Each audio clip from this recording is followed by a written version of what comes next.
Hello again, and welcome back to the third part of this Philco video repair that I'm making. Don't be panicking that I'm not in my workshop. I'm going to be there tomorrow morning, but today has been so cold and horrible, and also I wanted to spend most of the day doing some research on the valve bases and on the various bits of the circuitry of the Philco. I've had lots of help from Ed's studio workshop, and thank you very much for that, Ed, and for other people who have offered advice, and it's always welcome, and thank you very much.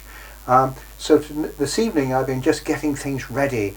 I've been looking at the valve base book and found the correct base for it, which is the output valve for which is the pen DD61.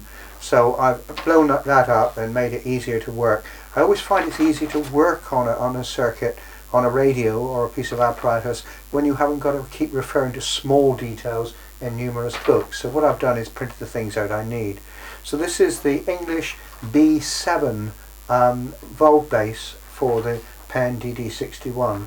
And it shows clearly all the pin numbers, the grid top cap, the anode on pin 2, and various other pins, heaters 4 and 5 conventionally, and various other pins, and the cathode on pin 6. So it shows all that. And I've also printed out the valve itself, showing the two diodes and the anode and the various connections to the various pins. So with that, and with the circuit diagram, which I've got here, I think. Oops, excuse me a moment. And with the circuit diagram and the layout, I should be in a great state to actually do the repair tomorrow. Now, tomorrow I'm going to set up my dual beam oscilloscope. I'm going to be measuring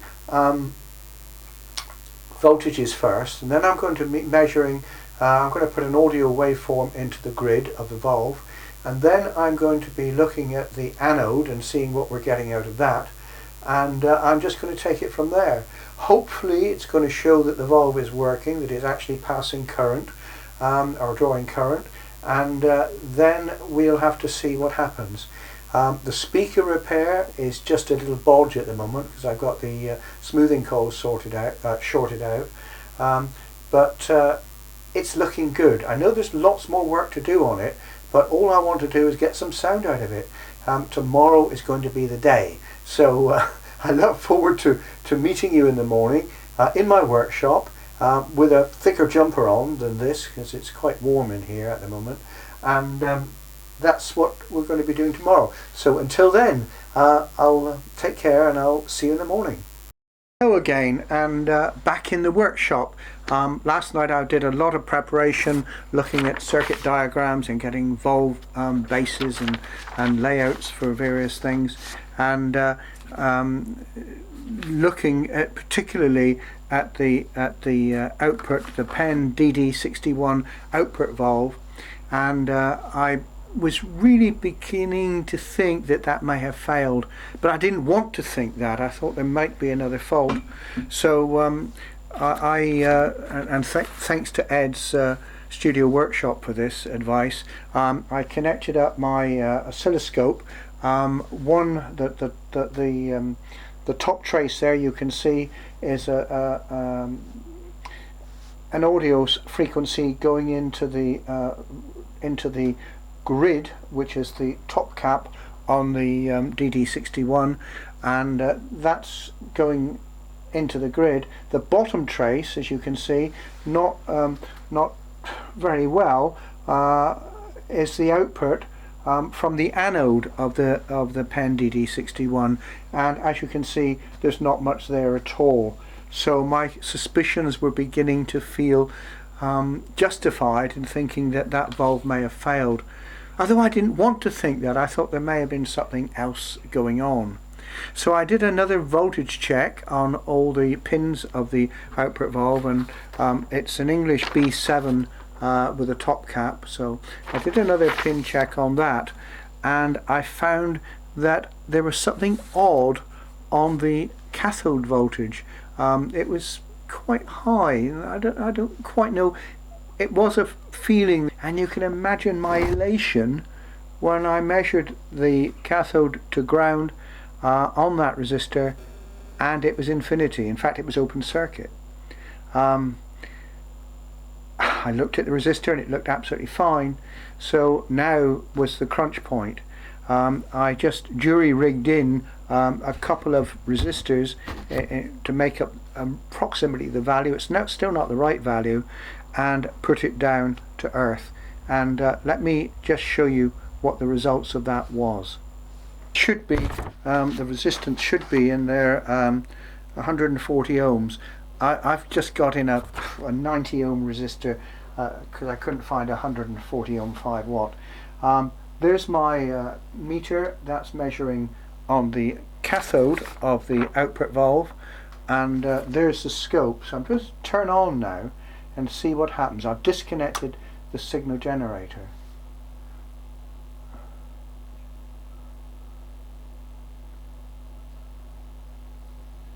Voltages are coming up.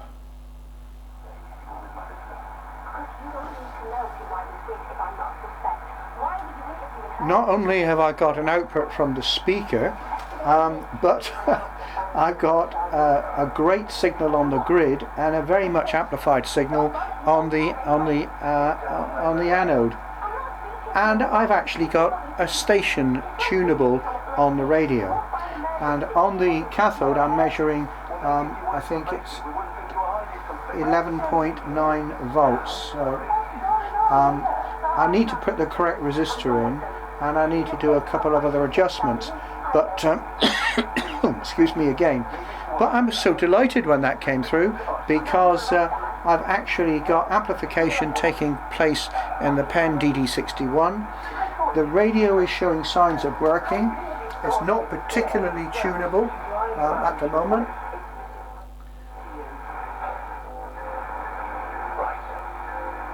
Mind you, there's not much of an aerial on it. Let's take the amplitude of this down a bit.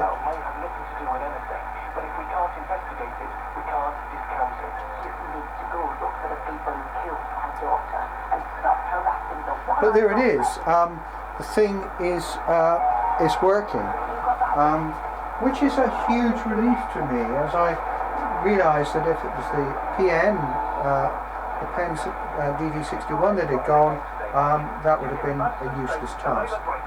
Okay, there's not much of an area on it. It's not very tunable, but then there's lots of capacitors still to replace on it. But at least it's working, and I'm really pleased with that. I have a gut feeling that something is intrinsically wrong, and it often happens after we've done that thing, like handed over the information or transferred money on the advice of an official body. And the simple thing is, as soon as you suspect something is up, then if you react as quickly as possible, you've got a better chance of stopping the fraud. Depressingly... And tucked away in the back there is R14, the resistor that was causing all our problems, and causing the valve not to conduct and giving us a bit of a nightmare. Now time for just a quick summary of the faults that were on this radio. First one, where there was no sound out the speaker, was the open circuit on this this coil here, which is part of the magnetic coil that energizes the speaker. I think that's hum reducing there. I've overcome that by just shorting that out. Maybe later I can add a resistor in there. The next main fault with the smoke was the smoke, obviously, and that was down to these capacitors, which were paper and very leaky, draining the 400 volts down to about 100 because of their conductivity. So that was that problem. I replaced the grid coupling capacitor from the volume control as a matter of course, in case it was damaging the valve. In actual fact, the valve wasn't at fault at all. What was at fault was the cathode resistor R14. It should have been 140 ohms, and it was so high, well, it was very, very high, you could call it open circuit. and this of course was stopping any current flowing through the valve and stopping any amplification taking place. Once that was replaced, and once the capacitors were sorted and that little link was put into place, then things started to work again, and the valve was conducting and amplifying very well indeed. So that's basically what we've done so far on the Philco. Well, that's it for the Philco. Obviously there's a lot more work to do on it. I've got to these caps in the containers, in the plastic containers, they're paper caps as well. They all need to be replaced, and there's 1, 2, 3 of them to do, and each one's got 3 caps in, so quite a lot of work to do there. And the problem with these is they're quite difficult to get out. You've got to disconnect the ones that are in there. You can take them out, take them to bits and refill them with new capacitors. That's the purest way of doing it. I don't know how much time I've spent on this radio already, but at least during lockdown it's filled my time up wonderfully.